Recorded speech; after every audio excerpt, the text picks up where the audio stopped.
మరి శివాజీ గారు ఆడవాళ్ళ అందం కేవలం చీరలో మాత్రమే ఉంటుందని మీరు చెప్పిన దాన్ని మేము పూర్తిగా ఏకీభవించడం లేదండి. ఆడవాళ్ళ అందం కేవలం చీరల్లో మాత్రమే ఉండదు.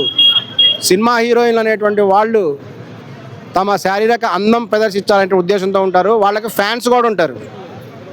ఒక హీరోయిన్లని మీరు ఇక్కడ వరకు కనబడేట్లుగా డ్రెస్ వేసుకోవద్దు అని చెప్పే అధికారం మీకు లేదు. ఎందుకంటే వాళ్ళ ఇష్టం. అనసూయ చెప్పింది కదా, నా బాడీ నా ఇష్టం అని. అనసూయ గారికి నేను చాలా ఫ్యాను. అనసూయ గారు రెగ్యులర్గా రిలీజ్ చేస్తుంటుంది కదా వీడియోలు, ఫోటోలు. అవన్నీ చూసేవాళ్ళు ఫ్యాన్స్ చాలామంది ఉన్నారు. అనసూయ గారు చక్కగా స్విమ్మింగ్ సూట్లో ఫోటోలు రిలీజ్ చేస్తుంటుంది. చక్కగా కూడా ఏంది పైన వాటికి వేసేసుకొని పాపం జాకెట్ వేసుకోవడం మర్చిపోయింది. దాంతో ఆమె వీడియోలు ఉన్నాయి. ఆమె సోషల్ మీడియాలో పెడుతుంటుంది కదా. అట్లాగే చాలామంది హీరోయిన్కి చాలామంది ఫ్యాన్స్ ఉన్నారు. వాళ్ళు రిలీజ్ చేసే వాటిని చూడడానికే చాలామంది ఉన్నారు. మరి అటువంటిప్పుడు హీరోయిన్లో మీరు ఇక్కడ దాకా డ్రెస్ వేసుకోండి అని చెప్పే అధికారం మీకు ఎవరిచ్చారు? దీన్ని తీవ్రంగా ఖండిస్తున్నాం.